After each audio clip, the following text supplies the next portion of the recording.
Welcome students, educational perfection চ্যানেলে তোমাদের সকলকে সুস্বাগতম। আজকে আমরা ষষ্ঠ শ্রেণীর এক সেট ইংরেজি প্রশ্নের থার্ড সামেটিভ ইভ্যালুয়েশনের প্রশ্নোত্তর আলোচনা করব।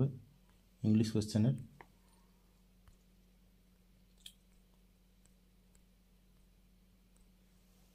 ষষ্ঠ শ্রেণীর থার্ড সামেটিভ ইভ্যালুয়েশনে ইংলিশ কোশ্চেন হচ্ছে 70 মার্কের এবং সময় থাকবে তার জন্য 2.5 ঘন্টা, অর্থাৎ 2 ঘন্টা 30 মিনিট। তাহলে প্রশ্ন তোমরা প্রথমে দেখতে পাচ্ছ, প্রথমে নাম লিখতে হবে, ফাঁকা জায়গায় নাম লিখতে হবে, নেমের জায়গায় এখানে শিক্ষার্থীর নাম, নিজের নাম লিখতে হবে, রোল নাম্বার লিখতে হবে, সেকশন লিখতে হবে। তারপরে প্রথমে কোশ্চেনে, এই সেটটার কোশ্চেনে তোমরা দেখতে পাচ্ছ প্রথমে সিনের প্রশ্ন উত্তর দিতে হবে, অর্থাৎ সিন মানে বই থেকে একটা প্যাসেজ রিডিং, তোমাদের টেক্সট বই থেকে তোলা থাকবে, সেই প্যাসেজটা পড়ে সেখানে প্রশ্ন উত্তর দিতে হবে। যেরকম এখানে প্রথমেই বলেছে, দেখো, read the following passage and answer the questions that follow, অর্থাৎ প্যাসেজটা পড়তে হবে এবং তার নিচে যে প্রশ্নগুলো আছে সেই প্রশ্নগুলোর উত্তর দিতে হবে। এখানে বলছে Rip use to sit and talk with his friends on long summer days, অর্থাৎ রিভ অভ্যস্ত ছিল শীতকালে তার বন্ধুদের সঙ্গে বসে, গরমকালে, অর্থাৎ লম্বা গরমের দিনে সে তার বন্ধুদের সঙ্গে বসে কথা বলতে বা আড্ডা দিতে অভ্যস্ত ছিল।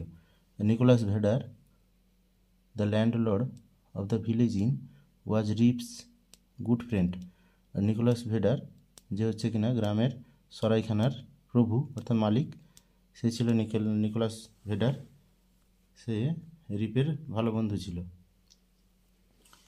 এবং কি না, Rip had to leave this group eventually as his wife complained that his friends encouraged his idle habits, অর্থাৎ রিপকে সেই দল ত্যাগ করতে হয়েছিল স্বাভাবিকভাবে, কারণ হচ্ছে তার স্ত্রী, রিপের স্ত্রী অভিযোগ করত, তার অভিযোগ ছিল যে তার বন্ধুরা রিপকে তার অলস এই যে অভ্যাসটাতে উৎসাহ দিচ্ছে, অর্থাৎ বসে বসে সময় গল্প করছে, গরমের দিনে সময় কাটাচ্ছে গল্প করে, তাই দোষ দিত। তো poor Rip was reduced almost to despair, অর্থাৎ বেচারা রিপ ধীরে ধীরে হতাশগ্রস্ত হয়ে গেল। He started walking away into the woods with Wolf, সে তার কুকুরের সঙ্গে বনের মধ্যে হাঁটা শুরু করেছিল। On one of this days, এই দিনগুলোর মধ্যে, অর্থাৎ যে দিন সে এরকম করে হাঁটতো সেই দিনগুলোর মধ্যে একদিন, Rip had gone high up at the Catskill mountains, অর্থাৎ রিভ একদিন কী করলো না, ক্যাটস্কিল পর্বতে গেছিল, উঁচুতে উঠে গেছিল। তো ফ্রম দেয়ার, সেখান থেকে, he look down into a deep and dark valley, সেখান থেকে সে একটা গভীর এবং অন্ধকার উপত্যকাকে দেখছিল। তো ইভিনিং ওয়াজ গ্র্যাজুয়ালি অ্যাডভান্সিং, এবং সন্ধ্যা ধীরে ধীরে অগ্রসর এগিয়ে আসছিল, অর্থাৎ সন্ধ্যা পরপর অগ্রসর হচ্ছিল। He felt that he should return home, সে অনুভব করলো, যেই সন্ধ্যা হয়ে গেছে দেখলো, তখন সে অনুভব করলো যে তাকে ঘরে ফিরতে হবে। As he was about to go down, যেই সে পর্বত থেকে নিচে নেমে আসছিল, he heard a voice from the distance calling, সে দূর থেকে একটা যেন কণ্ঠস্বর শুনতে পেল, কেউ ডাকছে, Rip Van Winkle, Rip Van Winkle, অর্থাৎ রিপ ভ্যান উইঙ্কেল বলে তার নাম ধরে কেউ ডাকছে বলে সে মনে করলো। এখান থেকে তাহলে প্রশ্ন এসছে, প্রথমে এর দেখ, বলছে match column A with column B, অর্থাৎ কলাম এ এবং কলাম বি ম্যাচ করতে হবে। 4 মার্ক আছে, 1 4 4, মোট 4 মার্ক। তাহলে প্রথমে কলাম এতে রয়েছে নিকোলাস ভেডার, উলফ, ক্যাটস্কিল আর রিপস ওয়াইফ, আর কলাম বিতে রয়েছে রিপস ডগ, তারপর রয়েছে complaint against his friends for encouraging idle habits, তারপর রয়েছে রিপস গুড ফ্রেন্ড, তারপর রয়েছে দ্য নেম অফ মাউন্টেন্স। তাহলে নিকোলাস ভেডারটা কী হবে তোমরা বুঝতে পারছো, নিকোলাস ভেডার হচ্ছে রিপস গুড ফ্রেন্ড হবে, অর্থাৎ রিপের ভালো বন্ধু, এই অপশানটার সঙ্গে যুক্ত হবে। তাহলে এই ব্যাকেটে লিখে দিতে হবে রিপস গুড ফ্রেন্ড, এই অপশানটার বামে যে ব্যাকেটটা আছে সেটাতে 1 দাগ লিখতে হবে, আই লিখতে হবে, রোমান হরফে আই, 1 লিখে দিতে হবে। নিকোলাস বেটার হচ্ছে রিপস গুড ফ্রেন্ড। তারপরে হচ্ছে উল্ফ। উল্ফটা হচ্ছে কি না, একদম প্রথম অপশান কলাম বিতে রিপস ডগ, তাহলে উল্ফটা হলো রিপস ডগ, অর্থাৎ রিপস ডগ এই যে কলাম বিতে রয়েছে তার ব্র্যাকেটের মধ্যে লিখতে হবে রোমান হরফে 2 ডবল আই। তারপরে 3 নম্বরে হচ্ছে ক্যাট স্কিল। ক্যাট স্কিলটা হচ্ছে একটা পর্বত, তাহলে এটা লাস্ট অপশানে রয়েছে দ্য নেম অফ মাউন্টেন্স, তাহলে তার ব্র্যাকেটে লিখতে হবে রোমান হরফে 3। তারপর হচ্ছে রিপস ওয়াইফ 4 নম্বরে হচ্ছে কলাম এতে, তাহলে এটা কলাম বি 2 নম্বরটার সঙ্গে মিলবে complaint against his friends for encouraging idle habits, তাহলে এখানে ব্র্যাকেটে লিখতে হবে রোমান হরফে 4 IV। অর্থাৎ রিপসের স্ত্রী অভিযোগ করত তার বন্ধুদেরকে যে রিপের অলস অভ্যাসটাকে তারা উৎসাহিত করছে। তারপর বি দেখ টিক দিতে হবে কারেক্ট অল্টারনেটিভে, টিক দ্য কারেক্ট অল্টারনেটিভ, অর্থাৎ যেটা সঠিক উত্তর সেটাতে টিক দিতে হবে পাশে বক্সে। তাহলে প্রথম রয়েছে বি র্যাকে Rip talked with his friends on the days of summer winter spring, তাহলে রিপ তার বন্ধুদের সঙ্গে কথা বলতো কোন সময় না গরমকালে, সামার ডেজে, এখানে প্রথমেই রয়েছে সামার ডেজে, অর্থাৎ গরমের দিনে বসে সে বন্ধুদের সঙ্গে গল্প করতো, তাহলে এই অপশানটা ঠিক হবে সামার। তারপর দুই দাগে রয়েছে the land Lord of the village in watch, তাহলে গ্রামের সরাইখানার মালিক কে ছিল, তাহলে উল্ফ না রিপ ভ্যান উইঙ্কেল না নিকোলাস বেডার, তাহলে উত্তরটা হবে দুইটার হবে গ্রামের সরাইখানার মালিক হচ্ছে নিকোলাস বেডার, তাহলে নিকোলাস বেডারের পাশে টিক দিতে হবে অপশানটাতে। তাহলে প্রথমটাতে হবে সামারে অপশানে টিক, এইখানে টিক দিতে হবে বি র্যাকেটটায়, তাহলে আর বি দুইটা হচ্ছে নিকোলাস বেডার উত্তর হবে। তারপরে তিনেরটা রয়েছে the valley refer to in the passage watch, অর্থাৎ যে উপত্যকাটাকে এখানে প্যাসেজে বলা হয়েছে সেটা ছিল কেমন না সানলিট আলোকিত, রুদ্রজল ছিল রৌদ্রে আলোকিত, না বি হচ্ছে ডার্ক অন্ধকারাচ্ছন্ন, না সি হচ্ছে স্টোনি পাথরময়, তাহলে আমরা এখানে দেখতে পাচ্ছি রয়েছে dark valley, deep and dark valley, তাহলে উত্তরটা হবে ডার্ক, অর্থাৎ বি অপশানে টিক দিতে হবে ডার্কে। এবারে সি দাগে বলছে answer the following questions in a complete sentence with each, অর্থাৎ প্রত্যেকটা প্রশ্নের উত্তর আমাদের পূর্ণ বাক্যে উত্তর দিতে হবে। প্রথম প্রশ্নটা বলছে what did Rip hear from the distance as he was about to go down, তাহলে রিপ যেই নিচে নেমে যাচ্ছিল তখন সে কী শুনতে পেয়েছিল দূর থেকে, তাহলে এখানে উত্তরটা হবে as Rip was about to go down, he heard a voice from the distance calling Rip Van Winkle, Rip Van Winkle, অর্থাৎ যেই রিপ নিচে নেমে যাচ্ছিল ক্যাটস্কিল মাউন্টেন থেকে, তাহলে সে শুনলো একটা কণ্ঠস্বর তাকে দূর থেকে ডাকছে Rip Van Winkle, Rip Van Winkel বলে, এটা লিখতে হবে। সিয়ের দাগের দুইয়ের যে প্রশ্নটা রয়েছে when did Rip feel that he should return home, কখন তাকে তার অনুভব হলো যে সে ঘরে ফিরতে হবে তাকে, তাহলে এটার উত্তর হবে Rip felt that he should return home when evening was gradually advancing, অর্থাৎ রিপ অনুভব করলো যে তাকে ঘরে ফিরতে হবে যখন সে দেখলো যে সন্ধ্যা ধীরে ধীরে অগ্রসর হচ্ছে। তাহলে এই প্রশ্নটিতে প্রথম সিনটা থেকে মোট 11 মার্ক এসছে, 11 মার্কের প্রশ্ন উত্তর দিলাম আমরা। এরপরে আরও একটা সিন রয়েছে তার উত্তর এবারে দিতে হবে। দুয়ের দাগে রয়েছে read the following extract taken from the poem and answer the questions given below, অর্থাৎ বলছে নিচে যেটা কবিতা থেকে যেটুকু তুলে দিয়েছে সেটা পড়তে হবে এবং নিচের প্রশ্নগুলোর উত্তর দিতে হবে। তাহলে এখানে বলছে I will sing to the patient horse's, তাহলে এর আগের যে প্যাসেজটা আমরা পড়লাম সেটা ছিল রিপ ভ্যান উইঙ্কেল থেকে, ক্লাস 6-এর ইংরেজি বইয়ের রিপ ভ্যান উইঙ্কেল থেকে, আর এটা দুইয়ের দাগে যেটা রয়েছে এটা তুলে দিয়েছে ক্লাস 6-এর লেসন 9, অর্থাৎ I will go with my father a ploughing, Joseph ক্যাম্বেলের এই পোয়েমটা থেকে কয়েকটা লাইন তুলে দিয়েছে। বলছে I will sing to the patient horses with the lark in the shine of the year and my father will sing the plough song that blesses the cleaving share. তাহলে এখান থেকে উত্তরটা দিতে হবে এইটা পড়ার পরে।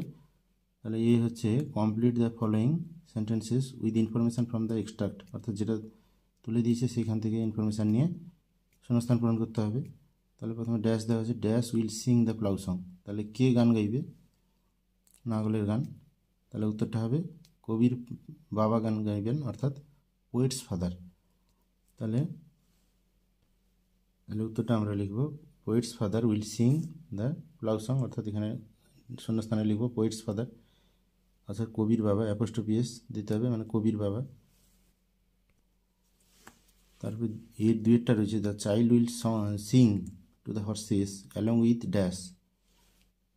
তাহলে এর অ্যান্সার হবে the child will sing to the horses along with the lark. এরপর বি এর দাগ অ্যান্সার দিতে হবে write T for true and F for false statements in the box 1:2 দুটা দেওয়া আছে, অর্থাৎ সত্য বিবৃতির জন্য টি লিখতে হবে এবং যেটা মিথ্যা বিবৃতি তার জন্য ক্যাপিটাল এফ লিখতে হবে বক্সে। তাহলে প্রথমটা লেখা আছে the plough song curses the cleaving share, অর্থাৎ নাগলের গানটা মাঠ চেরাইটাকে অর্থাৎ চেরাইয়ের কাজটাকে, কর্ষণের কাজটাকে, মাঠ কর্ষণের কাজটাকে অভিশপ্ত করে বলছে। তাহলে এটা ভুল হবে, এটা এফ হবে। তারপরে দুইটা রয়েছে the horses are refer to as patient, অর্থাৎ এখানে ঘোড়াগুলোকে ধৈর্যশীল বা শান্ত বলা হয়েছে। তাহলে এটা টি হবে, অর্থাৎ এখানে বক্সে লিখতে হবে প্রথমটা ক্যাপিটাল হাতে ক্যাপিটাল এফ হবে, আর দ্বিতীয়টা হবে টি, অর্থাৎ দ্বিতীয়টা ঠিক, প্রথমটা ভুল আছে, বিবৃতিটা স্টেটমেন্টটা প্রথমটা ভুল আছে। তারপরে রিডিং কম্প্রিহেনশান, এবারে সিন শেষ হয়ে গেল। তাহলে সিন মোড হচ্ছে 15 মার্কের এলো, 11 + 4 15। তারপর 3-এর দাগে আছে রিডিং কম্প্রিহেনশান আনসিন, অর্থাৎ একটা পড়ার বাইরে কোনো একটা প্যাসেজ দিয়ে দিবে, যেটা থেকে পড়ে সেইটা ইংরেজি প্যাসেজটা পড়ে তোমাদের উত্তর লিখতে হবে, নিচে প্রশ্নগুলো উত্তর দিতে হবে। বলছে read the following passage and answer the questions given below, অর্থাৎ এই প্যাসেজটা পড়ো এবং নিচের প্রশ্নগুলি উত্তর দাও। তো এখানে দিয়েছে the Jagannath temple of Puri is a famous and sacred Hindu temple dedicated to lord Jagannath and located on the eastern coast of India at Puri in the state of Odisha, অর্থাৎ মানেটা হলো জগন্নাথ মন্দির পুরীতে, যেটা হলো বিখ্যাত এবং পবিত্র একটা হিন্দু মন্দির, যেটা উৎসর্গীকৃত জগন্নাথ দেবের উদ্দেশ্যে, এবং এটা অবস্থিত হচ্ছে পুরীতে, পূর্ব ভারতের উপকূলে, অর্থাৎ ভারতের পূর্ব উপকূলে, এবং এটা ওড়িশা রাজ্যে পুরীতে অবস্থিত। This temple is an important pilgrimage, এটা destination for the Hindus and is a part of the Char Dham pilgrimages that a Hindu is expected to make in his lifetime, অর্থাৎ কিনা এই মন্দিরটা হলো একটা গুরুত্বপূর্ণ তীর্থক্ষেত্র হিন্দুদের জন্য, এবং যেটা হলো 4টা গুরুত্বপূর্ণ তীর্থক্ষেত্রের মধ্যে একটা, যার কারণে একজন হিন্দু তার জীবনে একবার করে এই তীর্থের আশা করে, অর্থাৎ এই তীর্থটা কমপ্লিট করতে চায়।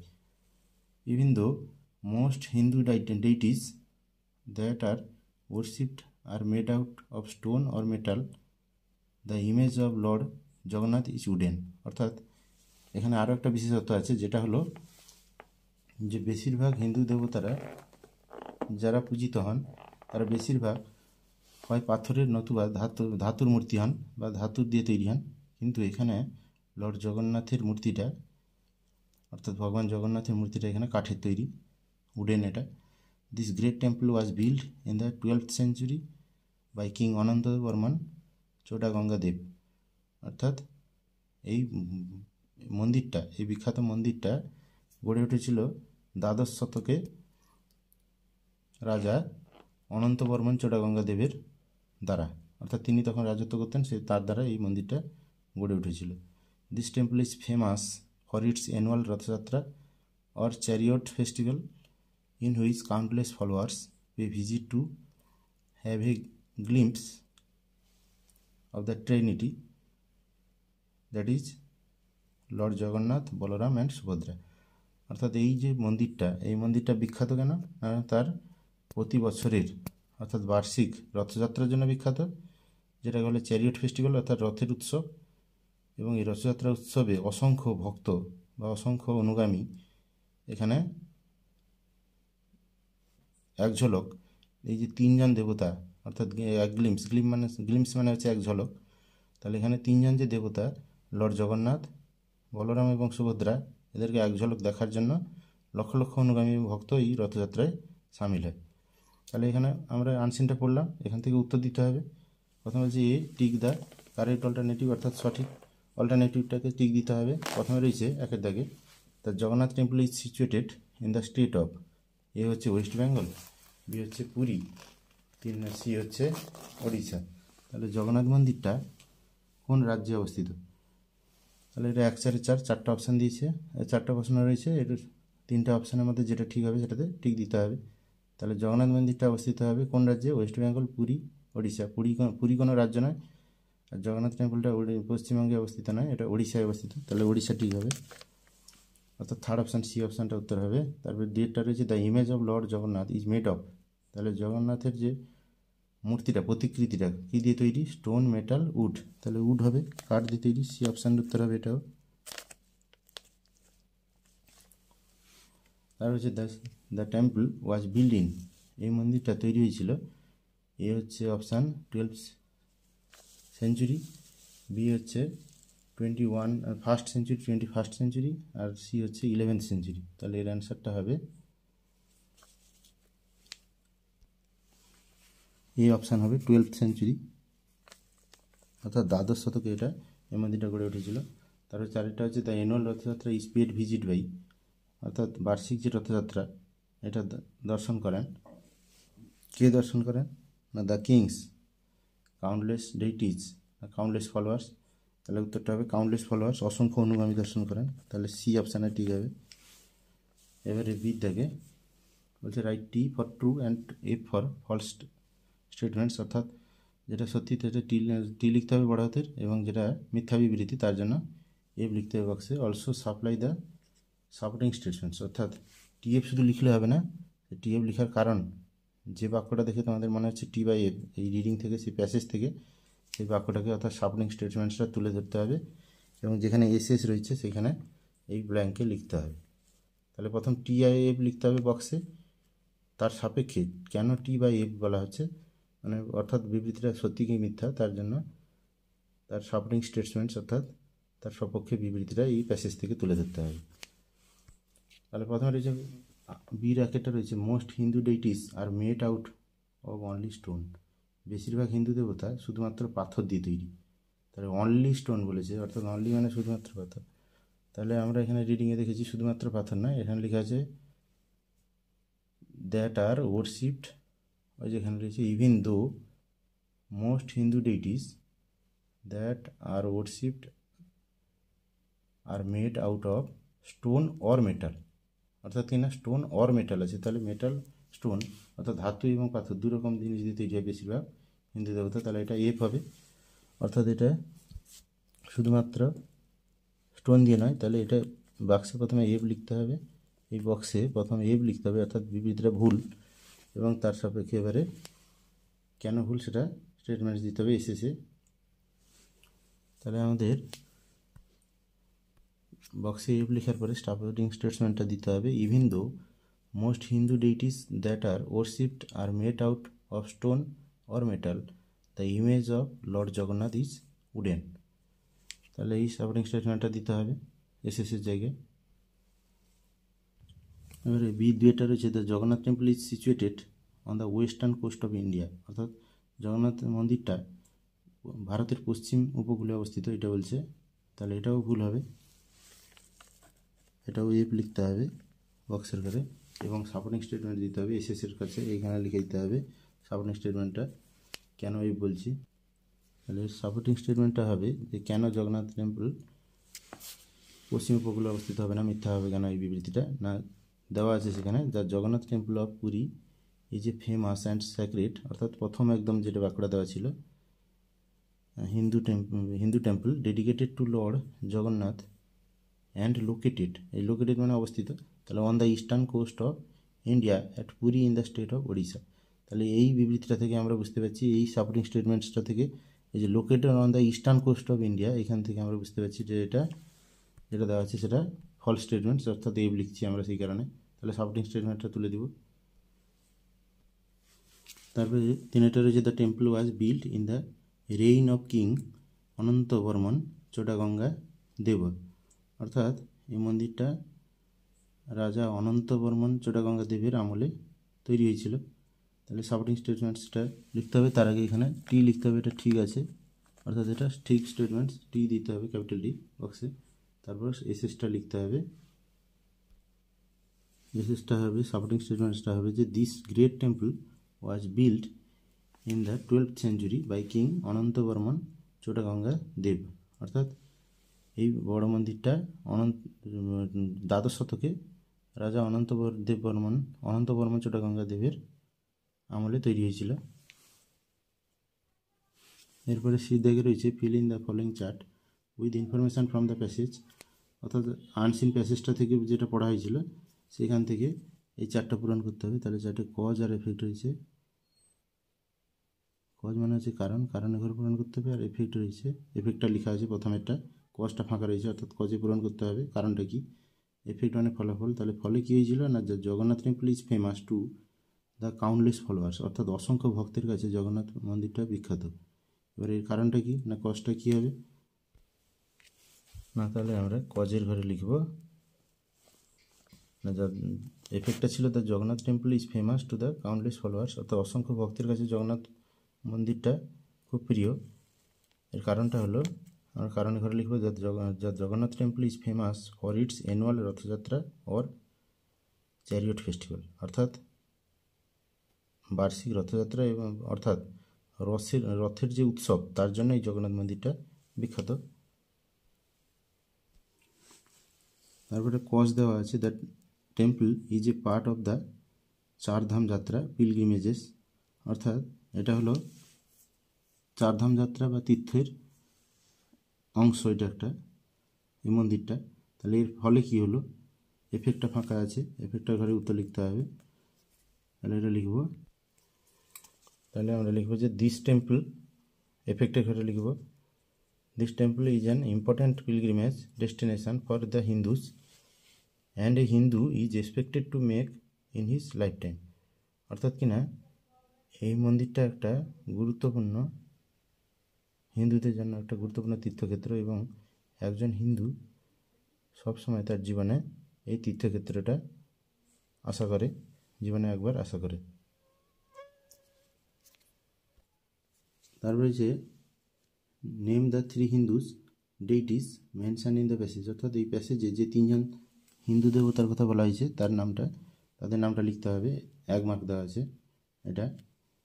তাহলে এখানে আমরা লিখব প্যাসেজে যে 3জন ঠাকুরের নাম দেওয়া আছে, অর্থাৎ দেবতার নাম দেওয়া আছে, তারা হলেন লর্ড জগন্নাথ, বলরাম এবং সুভদ্রা, অর্থাৎ আমরা লিখব অ্যান্সারটা হবে লর্ড জগন্নাথ, বলরাম অ্যান্ড সুভদ্রা। তাহলে 15 মার্কের আনসিন আমরা প্রশ্ন উত্তর কমপ্লিট করলাম। তার মধ্যে প্রথম অল্টারনেটিভ বাসার জন্য ছিল 4 মার্কস, 4টা 1 4 4। তারপর ছিল ট্রু ফলসের এবং স্টেটমেন্ট সাপোর্টিং স্টেটমেন্ট লেখার জন্য সেটা 6 মার্ক ছিল, প্রত্যেকটা 2 মার্ক করে 3টা। আর এখানে সিট দাগে কজ এফেক্টে ছিল 2 দুনে 4, অর্থাৎ 6 4 10, 10 4 14। আর লাস্টে থেকে ডি থেকে 3জন হিন্দু দেবতার নাম লেখার জন্য 1 মার্ক ছিল, অর্থাৎ 15 মার্কের আনসিন আমরা আলোচনা করলাম। এরপর রয়েছে গ্রামার ভোকাবুলারি কোয়েশ্চন, 4 থেকে রিতে রয়েছে fill in the blanks with appropriate articles and preposition, অর্থাৎ প্রিপোজিশন এবং আর্টিকেল দ্বারা শূন্যস্থানগুলো পূরণ করতে হবে। 1 4 4, 4টা শূন্যস্থান রয়েছে। তাহলে রয়েছে there was dash kid dash school who had a long nose, তাহলে এখানে হবে দেয়ার ওয়াজ এ কিড, অর্থাৎ এখানে হবে কিডের আগে হবে এ কিড, অর্থাৎ এটা আর্টিকেল বসবে এ কিট। অ্যাড স্কুল, এটা প্রিপোজিশন বসবে at school who had a long nose. তারপরে হচ্ছে when he blew it you could hear it, dash আছে ড্যাশ মাইল ওয়ে, এটা হবে এ মাইল ওয়ে অ্যাওয়ে। তারপরে Peppy felt sorry dash him, Peppy felt sorry for him, তাহলে এখানে for বসবে for, এখানে এ হবে, তাহলে প্রথমটা হবে এ কিট, তারপরটা হবে অ্যাট স্কুল, তারপরটা হবে এ মাইল অ্যাওয়ে, তারপরে Peppy felt sorry for him, অর্থাৎ এর প্রিপোজিশন বসাতে হবে ফর। তাহলে দুটা এ বসবে আর্টিকেল এবং দুটা প্রিপোজিশন অ্যাড এবং ফর বসাতে হবে। তারপরে 4 দাগে রয়েছে classify the nouns given below and place them in the proper columns, অর্থাৎ 6টা দেওয়া আছে নাউন, পেপি, ক্লাস, বয়, ডে, কাইন্ডনেস, তারপরে রিপ, এগুলোকে হাফ মার্ক করে 6টা, মোট 3 মার্ক। তাহলে প্রপার নাউনের ঘরে বসাতে হবে, যেটা হবে বসবে কমন নাউনের ঘরে বসাতে হবে, কালেকটিভ নাউনের ঘরে বসাতে হবে, অ্যাবস্ট্রাক্ট নাউনের ঘরে বসাতে হবে। তাহলে প্রপার নাউন হচ্ছে নামবাচক বিশেষ্য, যেগুলো নাম আছে পেপি, তারপরে হচ্ছে রিপ, এই দুটা পেপি আর রিপ এই দুটো হবে প্রপার নাউন ঘরে। আর কমন নাউন হবে বয়, তারপরে ডে, এই দুটো হবে কমন নাউন ঘরে। আর কালেকটিভ নাউন হবে সমষ্টিবাচক বিশেষ্য, সেটা হচ্ছে ক্লাস, শুধুমাত্র ক্লাসটা হবে কালেকটিভ নাউন ঘরে। আর অ্যাবস্ট্রাক্ট নাউন বা ভাববাচক বিশেষ্য হবে কাইন্ডনেস, যেটাকে আমরা পরিমাপ করতে পারি না, কাইন্ডনেস, অর্থাৎ কাইন্ডনেসটা হবে অ্যাবস্ট্রাক্ট নাউনের ঘরে।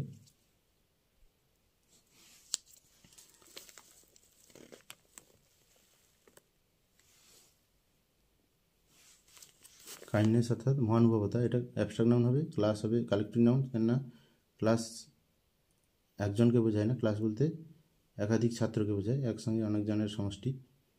আর বয় আর ডে হচ্ছে কমন নাউন, আর পেপি আর রিপ হচ্ছে প্রপার নাউন নামবাচক বিশেষ্য।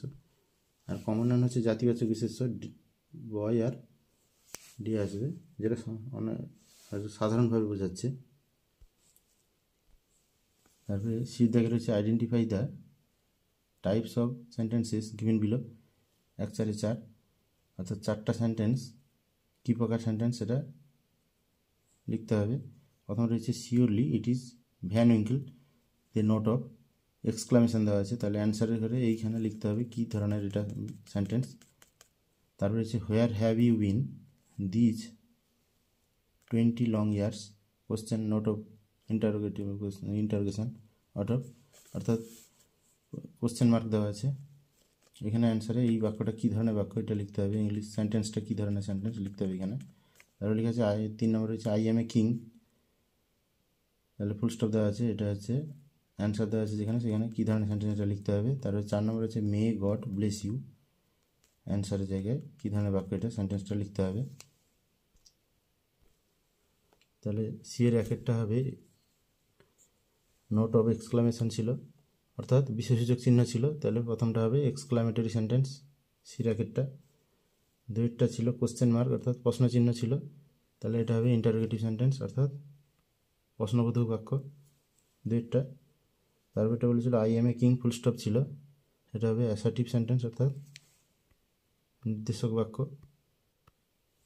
আর 4 নম্বরটা ছিল মে গড ব্লেস ইউ, এটা হচ্ছে ভগবান তোমার মঙ্গল করুন, তাহলে বা তোমাকে আশীর্বাদ করুন, তাহলে এটা হচ্ছে ইচ্ছাসূচক বাক্য বা কামনাসূচক বাক্য, এটা হচ্ছে অপটেটিভ সেন্টেন্স, লাস্টেরটা অপটেটিভ সেন্টেন্স। এবারে ডি দাগে রয়েছে fill in the blanks with appropriate verbs from those given in brackets 1-3, অর্থাৎ 3টা 1 মার্ক করে 3 মার্ক। ব্র্যাকেট থেকে ভার্বটা বেছে লিখতে হবে অ্যাপ্রোপ্রিয়েট ভার্বটাকে। প্রথমটা ডি রেখে দেখতে পাচ্ছ the accountant and the cashier, dash দেওয়া আছে হ্যাজ না হ্যাভ, এই দুটোর মধ্যে যেটা বেছে লিখতে হবে অ্যাবসকন্ডেড, অর্থাৎ হিসাবরক্ষক এবং অ্যাকাউন্টেন্ট এবং অর্থাৎ কোষাধ্যক্ষ এবং হিসাবরক্ষক দুজনেই কী করেছে, অ্যান্ড আছে, দুজনেই পলাতক বা ফেরার। তাহলে যেহেতু অ্যান্ড আছে দুজনকে আলাদা বোঝাচ্ছে, অর্থাৎ এখানে প্লুরাল নাম্বার হয়ে যাচ্ছে দুজন একসঙ্গে হলে, তাহলে অ্যান্ড থাকার জন্য এটা হ্যাভ বসবে, অর্থাৎ হবে the accountant and the cashier have absconded. 2টা হচ্ছে হ্যাভ বসবে তাহলে প্রথমটা। তারপর 2টা হচ্ছে the ship with its crew, অর্থাৎ জাহাজটা তার নাবিক দল সহ ড্যাশ ওয়াজ না ওয়ার ডিলেট দেরি করেছিল, তাহলে এটা জাহাজটা উইথ ইটস ক্রিউ আছে, উইথ থাকার জন্য এটা সিঙ্গুলার হিসাবে বিবেচিত হবে, ওয়াজ হবে। অ্যান্সারটা ওয়াজ হবে, ওয়াজ ডিলেট, তাহলে ওয়াজ বসবে। তারপরে আছে আইদার হি অর আই, তাহলে আইদার হি অর আই, সে অথবা আমি, হয় সে নাহলে আমি, ইজ না অ্যাম মিস্টেকেন, ভুল করেছিলাম, তাহলে ভুলটাকে করেছিলাম, তাহলে যেহেতু লাস্ট সাবজেক্টটা হচ্ছে আই, তাহলে আই অনুসারে এখানে অ্যাম বসবে, তাহলে উত্তরটা হবে either he or I am mistaken. তারপরে রয়েছে ঈদ দাগে write the antonyms of the following ওয়ার্ডস, অর্থাৎ যে ওয়ার্ডগুলো দিয়েছে তার বিপরীতার্থক শব্দ লিখতে হবে, অ্যান্টোনিমস লিখতে হবে, অপোজিট ওয়ার্ড। প্রথমটা রয়েছে ডেস্ট্রয়, ডেস্ট্রয় মানে হচ্ছে ধ্বংস করা, তাহলে এর অপোজিট ওয়ার্ড হবে ক্রিয়েট। আর দ্বিতীয়টা রয়েছে এভার, এর অপোজিট ওয়ার্ড হবে নেভার, অর্থাৎ ডেস্ট্রয়ের অপোজিট হবে ক্রিয়েট, CREATE, ক্রিয়েট মানে সৃষ্টি করা, ডেস্ট্রয় মানে ধ্বংস করা, ক্রিয়েট মানে সৃষ্টি করা। তার এভার, এভার মানে চিরকাল, তার অপোজিট হবে নেভার, NEVER, নেভার অর্থাৎ কখনোই না।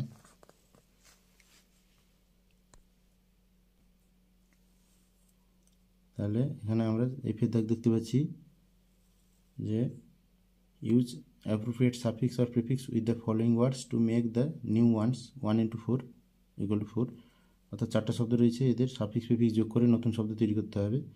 প্রথমটা রয়েছে পেশেন্ট, দ্বিতীয়টা রয়েছে কালার, তৃতীয়টা রয়েছে স্পেল, চতুর্থটা রয়েছে ব্রাইট।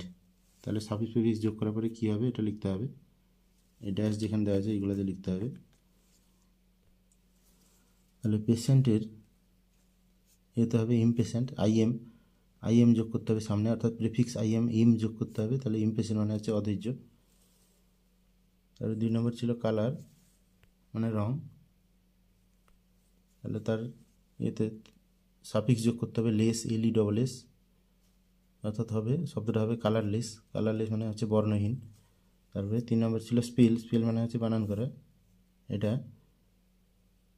সাফিক্স যোগ করতে হবে মিসস্পেল, অর্থাৎ ভুল বানান করা, মিসস্পেল মানে হচ্ছে ভুল বানান করা, এটা প্রিফিক্সটা যোগ করতে হবে প্রিফিক্স, তাহলে যোগ করলে হবে নতুন শব্দটা হবে মিসস্পেল, ভুল বানান করা। তারপরে যে ব্রাইট, এর সঙ্গে সাফিক্স যোগ করতে হবে, যোগ করা হলো, তাহলে যদি নেস যোগ করা হয় NESS, ব্রাইটনেস অর্থাৎ উজ্জ্বলতা, শব্দটা হলো।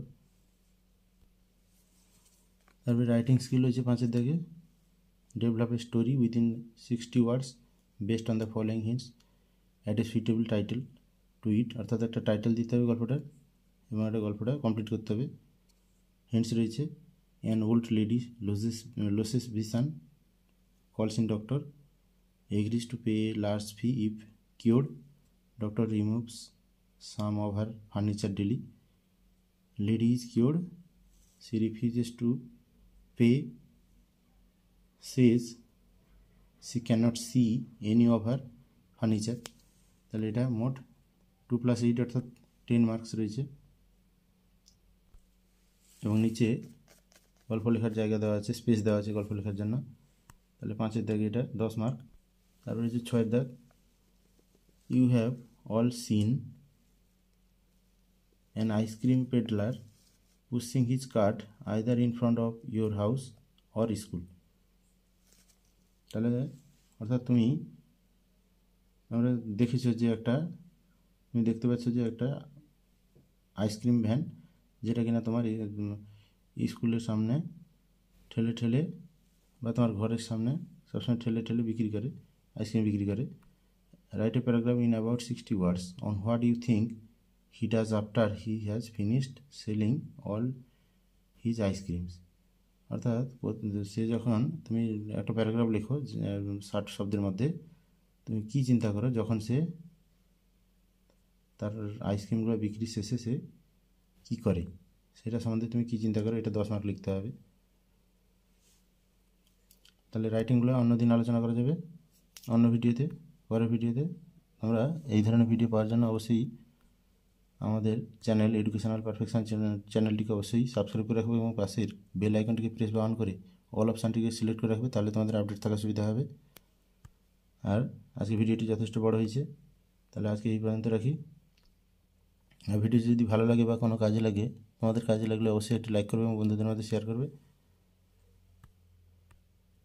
কেননা তোমাদের লাইক থেকেই আমাদের মোটিভেশান আসে নতুন নতুন ভিডিও করার। লাইক করতে মোটেও ভুলবে না, অবশ্যই লাইক করবে। Thank you, have a nice